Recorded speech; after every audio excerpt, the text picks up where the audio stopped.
Menjelang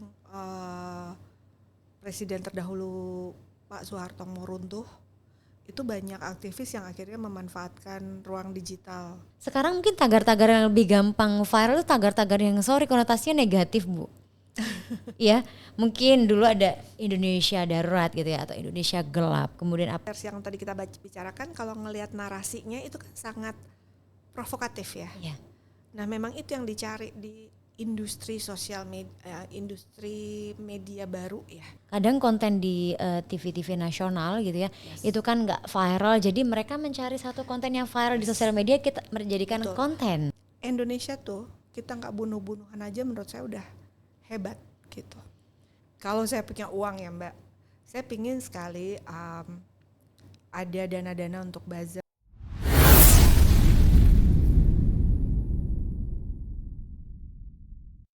Assalamualaikum warahmatullahi wabarakatuh. Halo, berjumpa lagi di podcast Guyup Rukun Indonesiaku. Oke, hari ini teman-teman para pemirsa dan juga seluruh audiens ya, teman-teman Guyup dan juga seluruh masyarakat, kita pasti tidak akan terlepas dari segala sesuatu isu yang mungkin sedang berkembang, entah itu di sosial media, entah itu di ruang-ruang digital dan media nasional lainnya. Nah, maka dari itu penting sekali bagi kita untuk tahu dan mengklasifikasi sebetulnya ada agenda apa di balik tagar-tagar sosial media, di balik semua berita-berita yang lagi viral. Kita mau membahas hari ini tentang jalan tikus di media sosial ketika ideologi menyamar dalam tagar. Dan saya Wulansari kembali akan bersama dengan narasumber kita yang luar biasa. Ada Ibu Endah Triastuti, beliau merupakan dosen di FISIP Universitas Indonesia. Halo Ibu Endah. Selamat pagi, halo Mbak Wulan. Selamat pagi Ibu. Ibu terima kasih sudah datang di Guyup hari ini. Terima kasih sudah diundang juga ya. Oke. Bu Endah, ini ngomongin masalah sosial media, berita yang lagi happening itu yang akan kemudian menggerakkan masyarakat gitu ya. Karena ada yang bilang katanya hari ini siapa sih sebetulnya yang merasa berkuasa? Ya, bukan penguasa gitu ya, bukan pemerintah atau stakeholder, tapi yang bisa menggerakkan masyarakat salah satu elemen yang paling penting adalah sosial media gitu. Siapa yang menguasai itu maka itu yang bisa menggerakkan power gitu. Ada people powernya lewat sosial media gitu. Nah kalau nggak salah Ibu dulu mengambil PhD program di NSW di Australia. Saya di Wollongong Uni, Oh, OW. Jadi Wollongong okay. University of Wollongong di 1 jam dari Sydney, tapi masih masuknya New South Wales. Oke, mengambil konsentrasi tentang media. Mass media and communication. Oke. Nah, kalau ngelihat situasi hari ini yang begitu dinamis ya, gimana pendapat Bu Endah sendiri? Iya ya, jadi kalau kita bicara soal sosial media, itu kan definisinya tuh berubah terus ya Mbak Wulan. Jadi kalau ingat dulu banget tahun 70-an, 80-an, sosial media itu dianggap sebuah ruang yang sakral. Ya, hanya orang-orang tertentu yang bisa masuk. Kalau masih, saya nggak tahu nih Mbak Wulan udah lahir belum 98 ya? Alhamdulillah sudah masih balita ya. Jadi tahun 98 itu kan media di Indonesia dikuasai oleh rezim yang sangat otoritatif terhadap media dan suara publik. Sehingga ketika saat-saat menjelang presiden terdahulu Pak Soeharto mau runtuh, itu banyak aktivis yang akhirnya memanfaatkan ruang digital. Mereka bersuara, misalnya George Adi Condro itu mulai membeberkan kekayaan keluarga Cendana misalnya. Nah waktu itu karena banyak yang belum punya akses, maka mereka tuh bergeraknya di fotokopi, dibagi ke jalan-jalan ke publik. Artinya kita di situ bisa lihat bahwa akses tuh masih terbatas ya. Nah itu berubah lagi ketika dinamika di situ tuh ruang digital tuh seperti kayak memberdayakan, memberi akses gitu ya. Mereka yang punya memberikan akses kepada yang tidak punya. dalam konteks Indonesia tentunya ya. Nah, tetapi di tahun 2014, nah itu mulai tuh, waktu itu mulai kelihatannya ketika sebenarnya momentumnya itu mulai ada bukan di Indonesia tapi kayak misalnya Arab Spring, ya kan ya, ketika commoners, orang-orang yang nggak punya kekuasaan itu bisa menggunakan sosial media untuk menghimpun massa, menggerakkan, mencerahkan, memberikan pengetahuan, men-share isu gitu, sehingga rezim-rezim otoritatif di Jazirah Arab tuh runtuh ya satu persatu gitu. Nah itu kebawa di Indonesia, tetapi agak berbeda ya. Kalau di Indonesia itu mulai ada isu, nah ini yang mungkin penting ya untuk bahasan hari ini. Mulai ada isu filter bubble, di mana kita juga diperkenalkan pertama kalinya dengan istilah disinformasi, misinformasi, hoax. Ya, dulu itu momentumnya ketika pemilihan presiden di Amerika, tapi saat yang sama juga terjadi di Indonesia 2014 tuh kita terpecah menjadi beberapa kubu ya. Segregasi sosial ketika Pak Jokowi mau jadi gubernur Jakarta DKI kalau nggak salah ya waktu itu ya. Nah, mulai ada tuh istilah filter bubble, mulai ada istilah hoax, disinformasi. Nah, yang tadinya kita rukun-rukun aja, tiba-tiba ribut di sosial media karena ada informasi-informasi yang luar biasa banyak ya. Kita banjir informasi di saat itu. Saat yang sama banjir informasi itu juga ditangkap sama sosial media, Facebook, Twitter gitu ya, Instagram, dan disebarkan. Nah, mulai ada tuh musuhan sesama keluarga, musuhan sesama tetangga, orang yang tadinya akur, Indonesia yang tadinya akur itu mulai riuh ya, mulai rusuh lah ya. Nah disitulah orang tuh mulai melihat bahwa ada beberapa poin yang penting. Yang pertama, ternyata sosial media itu media baru ya, ruang digital itu punya karakter di mana informasi bisa datang dari siapa saja, ya dari siapa saja, baik mereka yang punya kemampuan untuk mengemas informasi dengan baik, dalam arti misalnya dia riset dulu, dia tabayun dulu, dia mengedit dengan baik gitu ya, dia mengkonfirmasi dulu data-datanya, baru ditaruh di sosial media. Tetapi segitu murahnya di 2021, saya agak minggir sedikit, di 2021 itu Merlin Halim tuh bilang orang-orang bule itu terpesona sekali gitu di Indonesia, punya kuota isi pulsa berapa kuota gitu, terus nanti bisa mengakses sosial media dengan free. Facebook dengan gratis, Twitter dengan gratis, itu nggak terjadi di luar negeri kan? Nggak ada. Jadi kita bisa, selama kita udah beli paketnya, kita bisa mengakses free gitu. Nah, artinya apa? Siapa aja setelah tahun 94 gitu ya, booming kan di mana-mana ya, siapa aja bisa mengakses informasi, membuat, menyebarkan gitu ya. Termasuk tadi orang-orang yang tidak terlalu punya kompetensi untuk membuat informasi. Oke, jadi memang ada transformasi sebetulnya ya di ruang mass media tadi atau sosial media juga, dari mulai mungkin kita sebut yang utopis gitu ya, utopia ke distopia, kemudian ke sekarang itu yang sudah heteropia begitu. Betul, iya. Nah itu bagaimana yang heteropia yang sudah bercampur aduk hari ini kira-kira itu Bu? Nah ini apakah cocok nggak ini kalau kita sebut dengan label tersebut? Ya sangat cocok ya, karena orang tuh jadi, modalnya jadi berubah.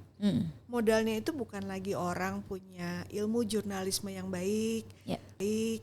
Modalnya bukan lagi orang, jurnalisme itu saya bicara dalam skop jurnalisme ya, yang dia membutuhkan riset itu mewawancara orang yang tepat, nyari orangnya aja di riset loh, ini siapa yang mau, ya kan ya, siapa yang mau jadi narasumber, latar belakang pendidikannya apa dia paham nggak dengan isunya gitu.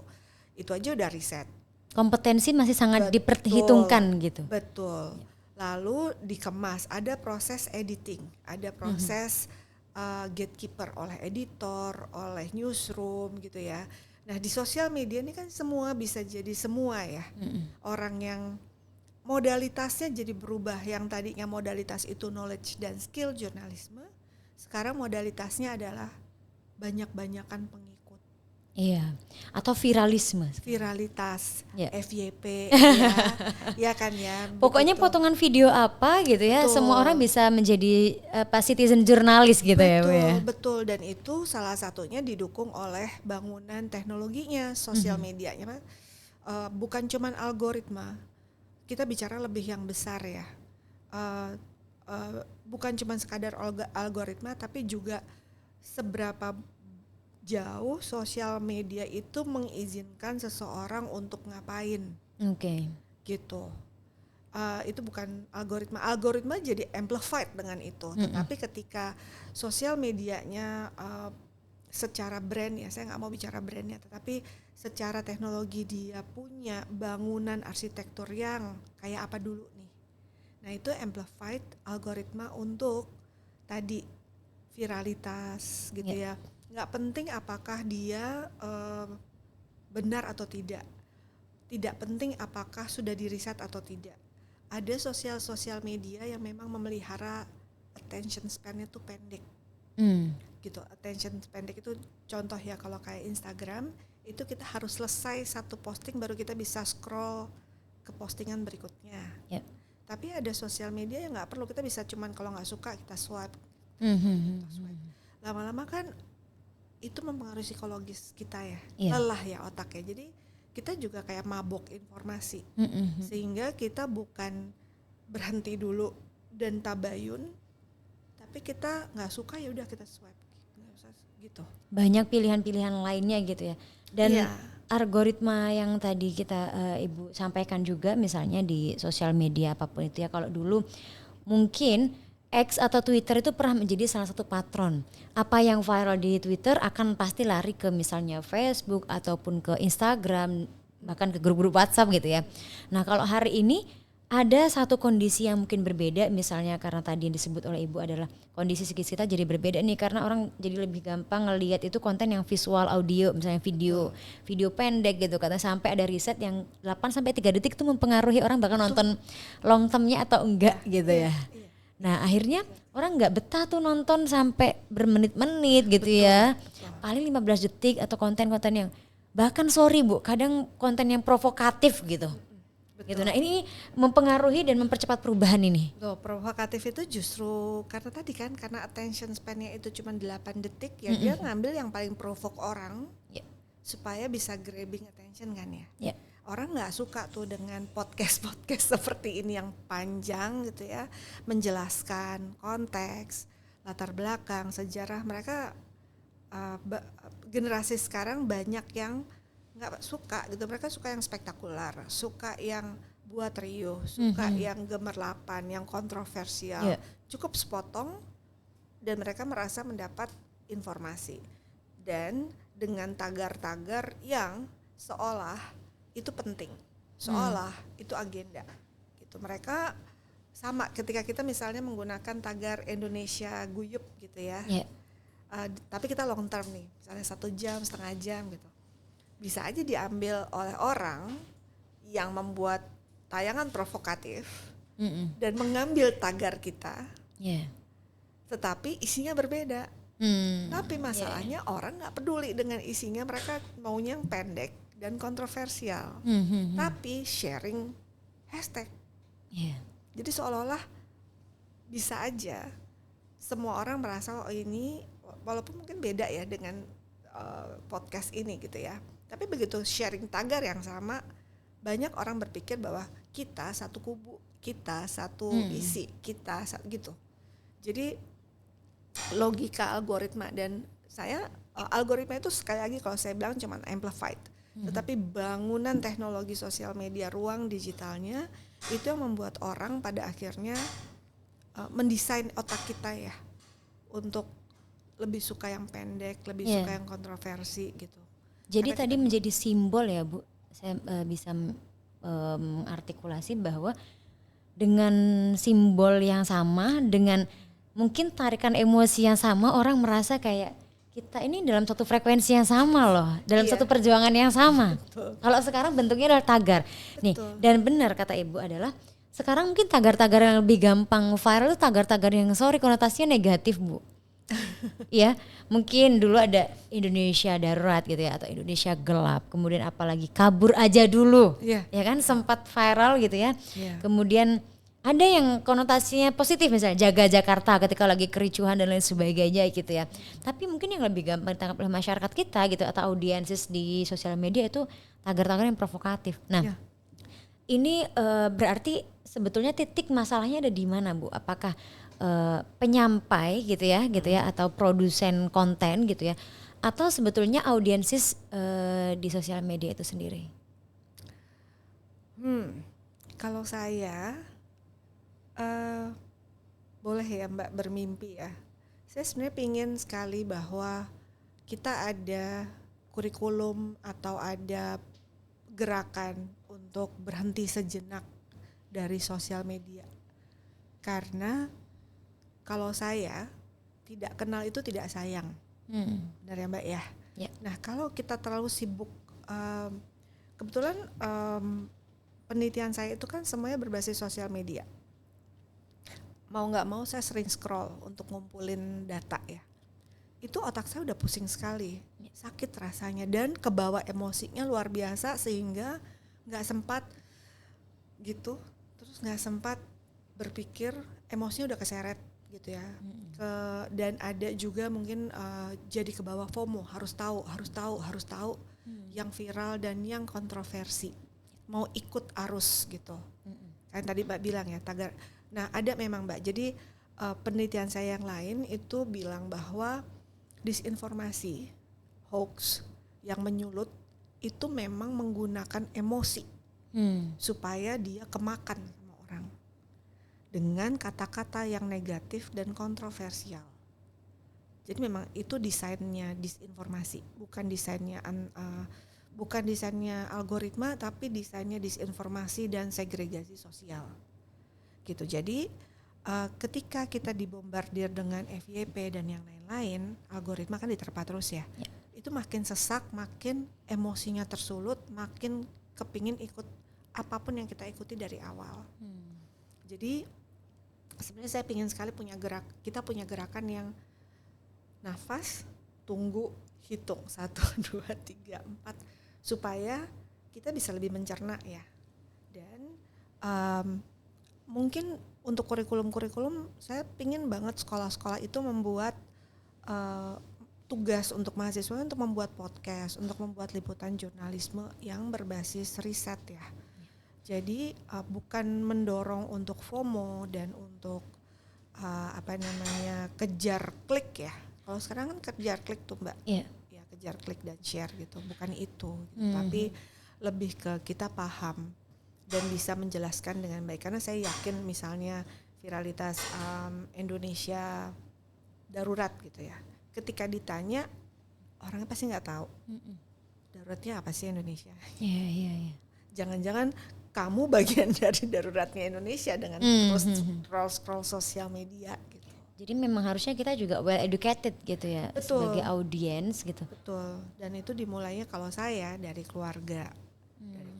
Dari sekolah ya. Sekolah itu bukan di universitas, kalau buat saya udah terlatih. Tetapi harus dari SD. Penelitian saya anak SD itu usia mereka menggunakan sosial media itu 3 SD. 3 SD loh Mbak.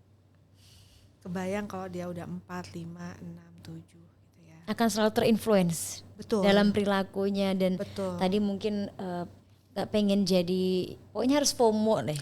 Betul, dengan Harus tahu apapun gitu ya. Betul, kayak contoh tadi yang kita bicarakan tadi, tayangan yang kontroversi yang tadi kita bicarakan, kalau ngelihat narasinya itu kan sangat provokatif ya. Iya. Nah memang itu yang dicari di industri sosial media, industri media baru ya. Saya nggak bicara soal sosial media karena sekarang udah campur aduk nih, udah heterotopia kan. Jadi sosial media bisa pindah ke platform yang kita pikir punya wawasan jurnalisme yang lebih baik sebenarnya. Tapi ini kan udah heterotopia Mbak. Semuanya pengen mengambil karakter masing-masing di mana bisa viral dan bisa profitable. Iya. Gitu. Kadang konten di TV-TV nasional gitu ya, itu kan nggak viral, jadi mereka mencari satu konten yang viral di sosial media, kita menjadikan konten. Itu karakternya heterotopia. Mengambil karakter supaya dia bisa punya image di publik dan punya kuasa ya. Jadi itu bisa tadi saya barusan cuma sedikit aja dikasih lihat gitu. Itu bahasanya sangat kalau menurut penelitian saya dan juga beberapa literatur memang bahasa yang kontroversial, penuh dengan dispute dan itu menggelitik orang kan ya. Dan itu sebenarnya kalau orangnya punya wawasan literasi media dan informasi yang baik, itu udah red flag tuh. Semakin dia kontroversial pilihan bahasanya, semakin dikemasnya dengan tidak tenang dan tidak runut, gitu ya, tidak ada sumber. Tadi kalau saya lihat, saya sempat lihat videonya, itu sumbernya dari sosial media lain gitu, bukan dari orang gitu ya. Bahkan bukan dari tayangan TV-nya gitu ya? Bukan dengan wawancara, tapi dia ngambil dari tayangan-tayangan lain kayak Stitch gitu ya di Stitch. Iya, video-video potongan begitu. Betul. Atau screenshot dari sosial. Itu sebenarnya udah red flag. Kenapa? Karena artinya sebenarnya dia sedang mau arousing emosionalnya orang dan bukan rasionalnya orang. Gitu. Jadi kalau pendidikan literasi informasinya cukup, tayangan kayak gitu udah ini sebaiknya tidak dilanjutkan karena dari tadi saya nonton berapa detik ya tuh Mas yang Mas kasih lihat tuh cuma 10 detik. Ini video tentang yang lagi viral ini ya.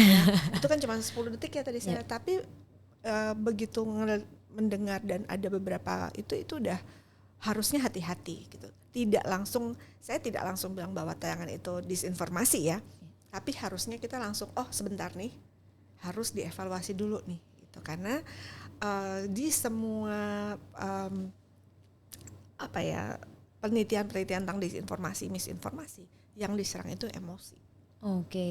Maka saya sebetulnya sepakat sama Bu Enda tadi, kita perlu stress release gitu ya.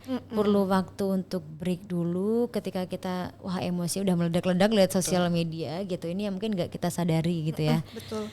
Nah, sebetulnya begini, kalau misalnya kita memang tadi karena Ibu sempat menyebut mungkin ada sebuah agenda dalam sosial media, dalam tagar-tagar tertentu. Kita yang kita sebut dengan sosial media atau itu jalan tikus gitu ya dalam sebuah agenda. Sebenarnya gimana sih Bu, jalan tikus tadi ini bisa membuat suatu kelompok ekstrim bisa menjadi atau bisa terlibat dalam pembicaraan publik tanpa berbahaya? Nah, sebenarnya ini kan hasil penelitian saya ya Mbak, dari tahun 2016. Tadinya saya juga tidak aware dengan ini, bahwa tagar-tagar ini berbahaya dengan cara yang sangat menyenangkan atau membuat orang terlena ya. Nah, ketika saya mengamati banyak tadi komunitas-komunitas radikal itu yang mengambil tagar-tagar nasionalisme Indonesia, Garuda Pancasila gitu. Di konten-konten yang saya pernah datang ke satu jadi komunitas-komunitas radikal ini kan dia sebenarnya sangat monetized. Dia juga membuat workshop, membuat apa gitu. Kita bayar dan itu nggak murah. Jadi saya datang ke beberapa workshop. Nah itu ada tuh salah satu slide gitu. Al-Quran mengajarkan bahwa kita harus sama harus hormat ke semua orang gitu ya. Ini sejalan dengan nasionalisme. Tentu kalau di situ sejalan ya Mbak dengan nasionalisme. Terus nanti si narasumbernya bilang ini benar apa salah ibu-ibu gitu. Nanti dia akan, dan banyak ibu-ibu yang bilang benar karena artinya sejalan ya Al-Quran dengan nasionalisme. Dia bilang nanti, si narasumbernya itu di tempat saya latihan itu, di tempat saya workshop, enggak dong, enggak sama dong, dia bilang gitu. Gitu. Kan enggak semua orang Indonesia itu Muslim, enggak semua orang Muslim itu khatam Al-Quran, enggak semua gitu. Jadi bahkan yang sesama Muslim pun jangan ditemenin, dia bilang gitu. Kalau gitu, jadi nggak bisa kita membaca Al-Quran dengan se-innocent ini, dia bilang gitu. Tapi dia mengemasnya itu dalam kajian nasionalisme berbangsa gitu. Dan saya kaget waktu itu ya. Tapi lalu setelah saya perhatikan, misalnya ada kelas-kelas yang sama-sama menggunakan gender empowerment, tetapi gender empowerment yang di sini adalah ngurus anak dan nggak boleh kerja, yang di sana harus perempuan equality ya, bukan equity gitu. Perempuan itu harus diberdayakan. Yang di sini perempuan diberdayakannya jadi menggunakan tagar yang sama, gitu ya. Nah, ini nggak sebentar tugasnya, karena terus saya akhirnya menggunakan mesin ya untuk sebenarnya siapa aja sih yang memproduksi ini, siapa aja. Jadi saya nggak hanya ngeliat tagar, tapi siapa aja yang membiayai di workshop. Mereka tuh networknya siapa saja gitu. Kerjaan yang lumayan lama sampai akhirnya saya memetakan, oh ternyata memang tadi yang Mbak bilang, mungkin nggak sih dibuat agenda gitu di balik tagar-tagar ini, sangat mungkin gitu. Nah masalahnya ketika kita bicara soal media daring, Mbak, ini kita nggak bicara satu media yang mukanya satu. Yeah. Mukanya tuh banyak, makanya saya bilangnya jalan tikus. Mukanya tuh banyak. Jadi satu pembiaya bohir ya yang punya duit ini, dia nggak akan cuman membiayai satu media. Dia akan membuat organik body gitu ya, yang bahkan mungkin yang dibayarin tuh nggak tahu bahwa tayangannya itu berpotensi untuk amplified media yang dimiliki oleh si pemegang kekuasaan ini. Kalau kita bicara soal media tradisional, gampang tuh. Kalau misalnya kita bicara soal MNC gitu ya, klik aja ke MNC gitu, dan kita bisa ngeliat tuh semua industri di bawahnya dia tuh siapa. Itu tidak terjadi di media daring gitu. Jadi nggak ada groupingnya gitu ya? Nggak ada. Jadi semua beli putus. Semua beli putus gitu ya. Jadi kayak misalnya Indonesia Darurat. Mungkin awalnya ketika ditiupkan punya niat yang baik ya untuk membuat aware gitu.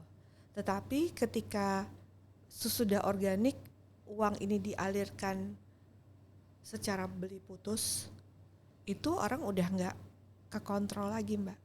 Jadi ada kayak raja-raja kecil mungkin ya, dan setiap ini punya agenda dan bisa membalik heterotopia justru melawan agenda awal. Jadi ini yang tidak disadari orang. Kita cuma bicara bahayanya algoritma. Menurut saya algoritma itu ditunggangi oleh mereka yang paham sekali bagaimana algoritma bekerja, dan mereka tetap mengeruk keuntungan secara finansial dari situ. Gitu. Jadi sehingga tadi kalau saya adalah lebih penting untuk mengajarkan tidak terlalu emosional. Karena bangunan industri disinformasi dan segregasi sosial ini yang menyasar adalah emosinya. Iya, benar. Jadi itu kayaknya. Nah, ini agenda-agenda besar di balik tagar, gitu ya, yang terkadang juga menyembunyikan ideologi intoleran. Betul. Gitu. Entah itu tujuannya, yang pasti banyak itu karena tadi kita lihat dari beberapa tagar yang viral adalah konotasi yang negatif. Artinya ini untuk memecah belah bangsa, ideologi, kemudian nasionalisme kita dan lain sebagainya, gitu. Nah, kadang kita sebagai konsumen gitu ya Bu ya, konsumen ini kan kayak emosinya bukan hanya karena kontennya, tapi Bu karena komentarnya. Betul. Nah, komentar-komentar ini kadang kita nggak lihat gitu ya, nggak mampu, kalau kita nggak tersentuh langsung, ini kok komentarnya banyak yang jelek gitu ya, misalnya kayak gitu kan, malah memprovokasi, meskipun itu mungkin bot sebetulnya. Atau dibayar. Ya, atau dibayar. Atau yang postingan sendiri yang berkomen dengan akun yang berbeda ya. Iya. Nah, tadi Ibu sebutkan bahwa mereka yang memainkan atau bersembunyi di balik tagar adalah mereka yang juga sangat paham bagaimana algoritma bekerja. Iya. Gitu. Sangat. Nah ini kita pernah tahu, mungkin di balik viralnya satu berita tertentu, satu tagar tertentu, barangkali ada agenda besar yang sedang disembunyikan. Ini bagaimana Bu, menurut Ibu? Saya sih percayanya iya ya, karena tadi Mbak bisa lihat aja bagaimana kita semua bisa lihat ya, industri buzzer itu meledak sekali setelah 2014 ya. Yang tadinya cuman buzzer influencer makanan, sekarang tuh bisa makanan berbau politik ya. Itu udah contoh banget ya Mbak ya, bagaimana makanan tuh bisa ada soft selling politiknya gitu ya. Mungkin kemarin juga dibahas tuh bahkan identitas warna, baju. Betul, gitu ya. kalau itu memang sudah dari dulu ya. Komoditas itu ya sudah. Diselipkan dalam tagar-tagar, dalam dalam contoh ya, pernah ada rusuh-rusuh soal makanan. Ternyata ujung-ujungnya dia parpol nih, dia ini nih gitu. Ternyata dia mau nyalon, dia mau ini gitu. Dari jualan makanan loh gitu. Jadi saya sih yakinnya iya ya. Jadi yang saya sih tetap sama tadi kalau pertanyaannya Mbak, apakah ada agenda besar gitu? Iya, karena ngelihat tren bagaimana industri buzzer dan industri influencer itu meledak, dan sekarang bahkan di era pemimpin tertentu ya, di sebelumnya itu kan ada di RAB-nya, dialokasikan dananya di pemerintahan gitu ya. Itu kan sebenarnya menggambarkan seberapa pentingnya posisi buzzer. Untuk apa? Untuk agenda apa? Tentu kalau sudah dibiayai nggak kecil gitu kan ya Mbak ya. Jadi memang kalau buat saya yes, dan itu saya nggak bicara cuman pemerintah, tetapi pihak-pihak lainnya yang punya kepentingan. Saya tetap berpendapat bahwa ini saya selalu dispute ya dengan teman-teman saya. Saya bilang Indonesia tuh kita nggak bunuh-bunuhan aja menurut saya udah hebat gitu. Orangnya beragam, sukunya beragam, bahasanya beragam, agamanya beragam gitu ya Mbak. Pulau-pulau. Iya. Gimana bisa gitu kan ya. Jadi sebenarnya ini tuh sebuah advantage yang sering dipakai oleh mereka. Karena mereka juga tahu ini kelemahan kan ya sebenarnya. Iya. Kelemahan gitu. Jadi dan beruntungnya Indonesia itu kaya sebagai sebuah negara. Itu tuh kaya banget Mbak. Dan tentu banyak orang yang mau ambil banyak hal dari Indonesia. Ya. Sehingga di era media daring seperti ini sangat mudah untuk menggerakkan orang yang mereka sendiri nggak sadar dengan komennya, dengan repostnya, dengan emosinya, bahwa mereka sedang diperalat oleh mereka yang punya agenda-agenda besar yang nantinya tuh akan merugikan mereka sendiri gitu. Jadi itu udah beberapa kali terjadi ya Mbak, soal agenda besar itu yang akhirnya kita dispute, terus akhirnya benar gitu. Kalau sebagai kita sebagai orang biasa gitu ya Bu ya, sebagai orang awam, gimana sih cara kita mampu mengidentifikasi tagar yang menyamar tadi, yang berkamuflase itu? Tadi Mbak, kalau caranya itu cuma satu. Kalau begitu emosinya terusik, itu harus sudah stop. Nafas sebentar gitu ya, ngeliat-ngeliat tanaman, terus pergi ke Google dan tabayun dulu. Oke, double cross check gitu ya? Double check. Double check. Karena yang nggak tahan itu ada emosinya, dan ada beberapa sosial media yang didesain span attentionnya pendek ya. Jadi begitu, itu membuat orang jadi sumbu pendek sebenarnya. Oke, jadi sebetulnya sumbu pendek ini ya Bu ya. Maka sebetulnya sosial media ini pengaruhnya untuk Gen Z, untuk anak-anak muda sebetulnya untuk menyatukan atau sebetulnya untuk memecah belah sih Bu? Nah, sebenarnya kalau kita lihat utopianya menyatukan, ya, secara utopianya menyatukan. Tetapi masalahnya karena tadi desainnya, bangunannya sosial media daring itu berbeda ya. Mereka tuh jauh lebih, dan hanya orang yang punya ilmu dan punya kuasa yang paham sekali bentuknya itu bisa paham dia itu seperti apa gitu. Nah sehingga anak-anak muda ini kita lihat dulu anak muda yang mana nih, karena butuh literasi informasi yang berbeda dengan literasi informasi di era TV dan radio. Nggak cuman literasi soal nggak boleh ya nerusin hoax, nggak bisa gitu. Jadi harus, kalau buat saya, nah ini yang nggak masuk nih Mbak. Di semua modul manapun literasi digital itu nggak ada tentang literasi sosial dan literasi emosi. Iya, Gitu. benar-benar. Jadi itu yang nggak ada. Waktu itu saya pernah penelitian sama Google ya, dan saya